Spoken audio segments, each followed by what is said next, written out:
वसुदेवसुतं देवं कंसचाणूरमर्दनं देवकी परमानन्दं कृष्णं वन्दे जगद्गुरु।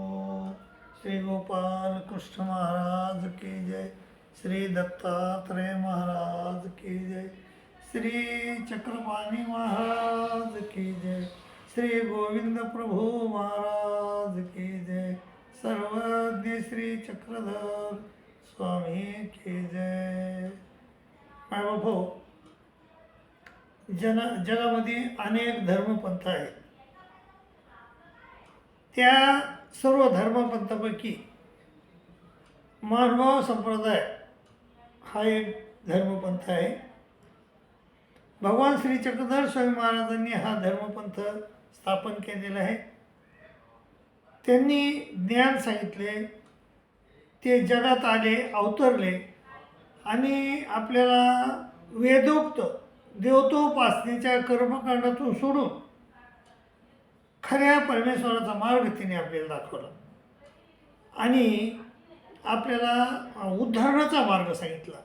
अतिशय सोपा उद्धारणाचा मार्ग आहे आणि तसे आपल्याला प्रत्यय देखील येतात आणि पण आपण त्याप्रमाणे वागत नाहीत. मग त्याला परमेश्वर काय करणार? तर परंतु जर खरंच परमेश्वरानं भगवान श्री चक्रधर स्वामी महाराजांना सांगितलेला जो उद्धारणाचा मार्ग आहे, तो उद्धारणाचा मार्ग जर आपण अंगीकारला, जर आपण स्वीकारला, जर त्याप्रमाणे वागलो तर निश्चितच आपलं उद्धारण होत असते. अहो मला सांगा मायबाबो, एक रानू मंडल नावाची बाई, जीनं लोकांचे तुकडे खात खात आयुष्य गेलं, पण त्या बाईला एक दिवशी त्या देवतेनं असं फळ दिलं की ती एका रातोमध्ये विमानातून फिरू लागली. मग हे काय चमत्कार आहे? हा परमेश्वरानं आपल्याला दाखवलेला चमत्कार आहे आणि या चमत्कारानुसारच आपण जर परमेश्वराचं ऐकलो, परमेश्वरावर श्रद्धा ठेवली, कारण श्रद्धावान लभते ज्ञान तत्पर सैतेंद्रिय. जो माणूस श्रद्धावान असेल, श्रद्धावान लभते ज्ञानम, आणि ज्याची इंद्रिय ताब्यात असते, श्रद्धावान लभते ज्ञानम तत्पर सैतेंद्रिय ज्ञानम लब्ध पराम शांती मचेरेना निगच्छती. आपण जर श्रद्धा ठेवून वागलो तर त्याप्रमाणे आपण तर आपलं निश्चितच भलं होईल. परमेश्वरानं आपल्याला अनेक वेळास उदाहरण दाखवून देतात परमेश्वर, आणि पण आपण त्या उदाहरणाकडे संसाराच्या रेट्यापुढं आपण त्या उदाहरणाकडं लक्ष देत नाही, परंतु आपण लक्ष दिलं पाहिजे आणि आपण परमेश्वरानं सांगितल्याप्रमाणे वागलं पाहिजे, आपलं भलं करून घेतलं पाहिजे. आपण परमेश्वराचं न ऐकता आपण सांसारिक लोकांचं ऐकतो, जीवाचं ऐकतो आणि मग आपलं नुकसान करून घेतो. त्यामुळं आपण परमेश्वर स्वतः आले मायबापो. भगवान श्री चक्रधर स्वामी महाराजांनं भडोच इथं अवतार धारण केला. तिथं अवतार धारण करून ते भडोचवरून निघाले, रुद्धपूरला आले. रुद्धपूरला आल्यानंतर त्यांनी गोविंदपूर महाराजाकडून पर आणि आयुर्विद्येचा स्वीकार केला. चक्रधर नाम हे स्वीकारलं आणि 48 वर्षे महाराष्ट्रामध्ये एकांकी भ्रमण केलं आणि त्यांनी मिष्टान्न सोडे खाण्याचे. भडोचला राज्य होतं त्याचं, ते राज्य सोडलं, लेकरं सोडले, पत्नी सोडली आणि तक्रभात म्हणजे मिष्टान्न खाचं सोडून त्यांनी तक्रभात आरोगलं आपल्यासाठी आणि आपल्यासाठी ते उकिरड्यावर झोपले आणि घरोघरी हिंडले आणि आपल्याला जीवांना ज्ञान दिलं आणि एकच गोष्ट सांगितली, मायबाबा आहेथा अनुसारा असं सांगितलं. म्हणून आपण त्यांचं ऐकलं पाहिजे आणि मानव संप्रदायाचा उपदेश घ्यायला पाहिजे. प्रथम काय, उदाहरणाची सुरुवात होती परमेश्वराचं, म्हणजे कोणीही एका गुरुकडून उपदेश घेतला पाहिजे आणि उपदेश घेऊन ते पंचनाम देतील, त्या पंचनामाचं स्मरण केलं पाहिजे आणि त्याच गुरुकडं जर तो गुरु विद्वान असेल तर त्या गुरुकडं म्हणजे 9 प्रकरण वगैरे वगैरे 9 प्रकरण विचार मालिका हे असं सगळं म्हणजे याचा अभ्यास केला पाहिजे आणि लगेच तो अभ्यास मावाख्यापर्यंत. मी आज याला यूट्यूबला ह्याला टाकलं आहे बघा, कशाला व्हॉट्सअपला टाकलं आहे की महापके समजण्यासाठी काय गरज कशी किती पात्रता पाहिजे आपल्याला, तर त्या पात्रतेप्रमाणे आपण अभ्यास केला पाहिजे. आणि अभ्यास केल्यानंतर आपण लवकरच परमेश्वराचं अनुसरलं पाहिजे. आणि कोणीही एखाद्या बाबाकडून म्हणजे आपल्याला जो गुरु आवडत असन, आपल्याला ज्या गुरुवर आपली श्रद्धा असन त्या गुरुकडून आपण संन्यास घेतला पाहिजे. आणि त्याग केला पाहिजे. घराचा दाराचा सर्व संसाराचा त्याग केला. प्रपंचरत्न सर्वही भोगून त्यागावी. प्रपंचरत्न सगळी प्रपंचराची रत्न आहे. प्रपंचाची रत्न सगळी भोगून त्यागावी. आणि अनुतापाचे डोवी देहबुद्धी हरवावी. आणि मग तशाच माणसाने तशाच माणसानं हे करावं. काय करावं? तशाच माणसानं महानुभाव हो. तशाच माणसानं महानुभाव हो. आणि तशा माणसानं जर महानुभाव झालं तर त्याचा निश्चित फायदा, त्याचा निश्चित जन्ममृत्यूचा फेरा निश्चित चुकतो. बायबाबो सर्वज्ञांनी सांगितले की इथं अधीन होईजे आणि इथून मनीतले की जे ते अनुसरण. तर परमेश्वराच्या अधीन झालं पाहिजेत आपण. आणि परमेश्वराचं मनीतलं केलं पाहिजे. आणि मनीतलं करून आपण देशाच्या शेवटी देवानं सांगितलं की देशाचा शेवटा झाडाचा तळवटा आणि देवळाचा कोंड. देशाच्या शेवटी म्हणजे गावापासून तुमच्या घरापासून बरंच दूर गेलं पाहिजे, 400-500 किलोमीटर लांब देशाच्या शेवटा. आणि तिकडं जाऊन काय करायचे? आपल्याला विधी पाळायचे, निषेध टाळायचे आणि दोष चुकवायचे. कोणते विधी? मग विधी 11, 7 नित्यविधी येतं. आठन विजयन भिक्षा भोजन स्मरण प्रसाद सेवा निद्रा हे नित्यविधी येतं. आणि सम सांगाट भेद सुश्रूषा हे नैमित्तिक विधी आहेत. हे विधी पाळायचे, निषेध टाळायचे. निषेध कोणचे येतं? अनित्य, अविधी, अनिष्ट, अविधी, हिंसा आणि अनिधर्म. अनिष्ट, अविधी, हिंसा आणि अनिधर्म. अनिष्ट म्हणजे काय?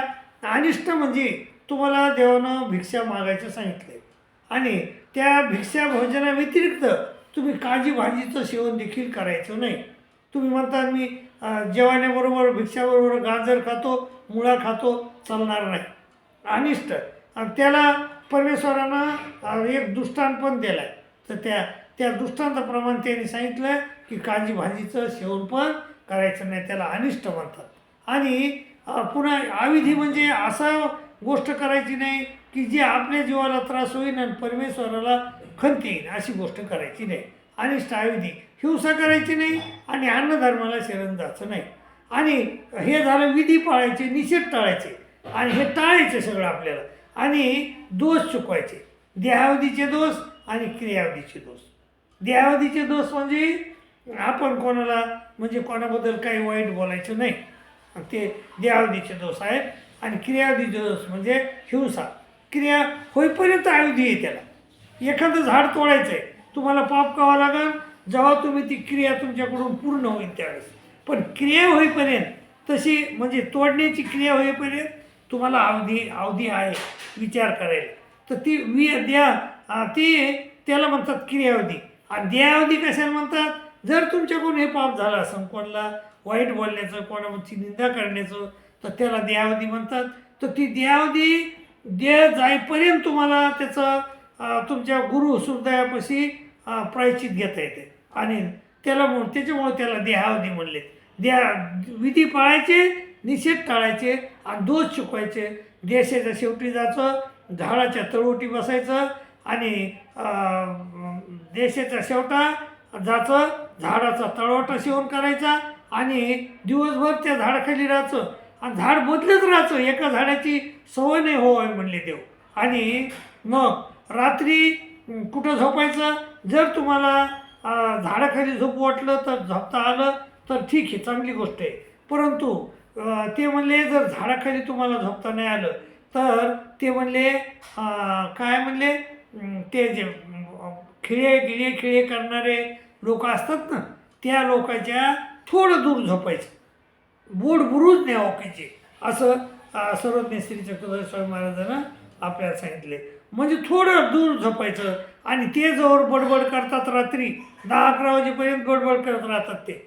आणि ते बडबड करतात तोवर आपण झोपून जायचं आणि ते एकदा शांत झाले की आपण उठायचं स्मरण करायचं. या निशा सर्वभूतानां तस्यां जागर्ति संयमी आणि येशां जागृती भूतानी सा निशा पश्यतो म्हणे.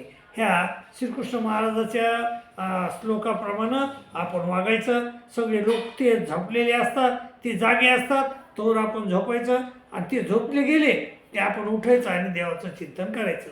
असं जर केलं मायबाप हो तर आपल्याला ते स्मरण करत करत करत आपल्याला मृत्यू येतो. आपल्याला देवाला सांगितलं आहे की विकल्प शून्य होऊन स्वभावाला मात्रा देऊन निरालंबी राहून परमेश्वराचं चिंतन करत जो जन्मक्षेप येतो म्हणजे तिथंच मृत्यू पावतो. झाडाथळी जन्मक्षेप होतो.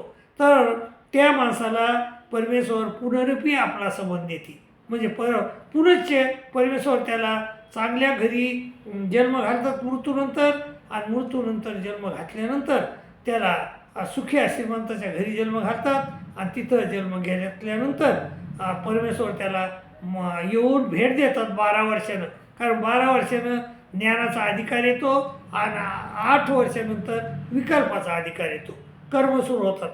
कर्माची निष्पत्ती 8 वर्षांनी सुरू होती आणि 12 वर्षानंतर ज्ञानप्राप्तीचा अधिकार येतो आपल्याला. म्हणून आपल्याला परमेश्वर 12 वर्षानं येऊन भेट देतात आणि आपल्याला काढून घेऊन जातात आणि आपल्या उद्धार करतात. आपलं तिथून खरं उद्धरण आपलं सुरू होते. शब्दज्ञान तर आपल्याला इकडेच होतं आहे. आपल्या म्हणजे देशाच्या शेवटी गेल्यावर झाडाच्या तळोटी गेल्यावर तिथंच शब्दज्ञान होतं आहे. कारण श्रीकृष्ण महाराजांना मी सांगितलं आहे की मामचं विचारेने भक्ती योगेने सेवते. जो माझी अविचारी भक्ती करेल तो ब्रह्मीभूत होऊन माझ्या भावाला येऊन पोचतो, मला येऊन पोचतो असं त्यांनी सांगितलं आहे. मामचं विचारेनं भक्ती योगेने सेवते सगुणान समतीत येतात ब्रह्मभुवाय कल्पते. जा माझी अविचारी भक्ती केली तर ती देशाच्या शेवटी जाणं म्हणजे अविचारीच भक्ती आहे. आणि तिथं जर आपण भक्ती केली अविचारी परमेश्वराचं चिंतन केलं तर आपले 3 गुणाचे आपण पलीकडे जातो श्रीकृष्ण महाराजांना म्हणल्याप्रमाणे आणि आपण ब्रह्मीभूत होतो. ब्रह्मप्राप्ती आपल्याला होती आणि नंतर मग आपल्याला तिथं शब्दज्ञान चिरित होतं आहे आपलं तिथं. आणि नंतर मग आपला सुखी श्रीमंताच्या घरी जन्म होतो आणि नंतर परमेश्वर 12 वर्षाने आपल्याला त्या सुखी श्रीमंताच्या घरून काढून घेऊन जातात आणि मग आपली खरा उद्धरण सुरू होते आणि मग आपल्याला अप्रोक्ष देतात. आपल्याला काय करतात, आपल्या अंगावर 81 कोटी 6,09 देवतेचे बळ आपण लावून घेतलेले आहे. त्या मळाचं परिसार करून परमेश्वर जीवे आपली सत्ताशक्ती संचरते. म्हणजे अनादि आणि आदिमळ त्याच्या खाली असतो आणि त्याच्या खाली आपलं केवळ स्वरूप असते, केवळ जीव स्वरूप असते. आणि त्या केवळ जीव स्वरूपाला परमेश्वर त्या केवळ जीव स्वरूपाला ज्ञान देतात, अप्रोक्ष ज्ञान देतात आणि मग तिथून आपलं खरं उद्धरण सुरू होते मायबाबा. आणि मग तिथं झालं की आपल्याला अनंत जन्मीचे कर्म कळतात. आपल्याला 4 पदार्थाचं दर्शन होते त्याच्यामुळं आणि आपल्याला अनंत जन्मीचे कर्म कळतात आणि मग आपण शाळा तिथं करतो आणि तिथून पुढं मग सामान्य ज्ञान विशेष ज्ञान देतात परमेश्वर आपल्याला आणि आपला उद्धार करतात. मायबाबो हे जे उद्धरण प्रकरण आहे ते मी तुम्हाला आज त्याची प्रस्तावना सांगितली. उद्या मी ते उद्धरण प्रकरण तुम्हाला सांगन. तरी कृपया ते उद्धरण प्रकरण नेहमी ऐकत चला आणि आपलं भलं करून घ्या अशी मी तुम्हाला नम्र विनंती करतो आणि तुमची रजा घेतो. दंडोत प्रणाम, दंडोत प्रणाम, दंडोत.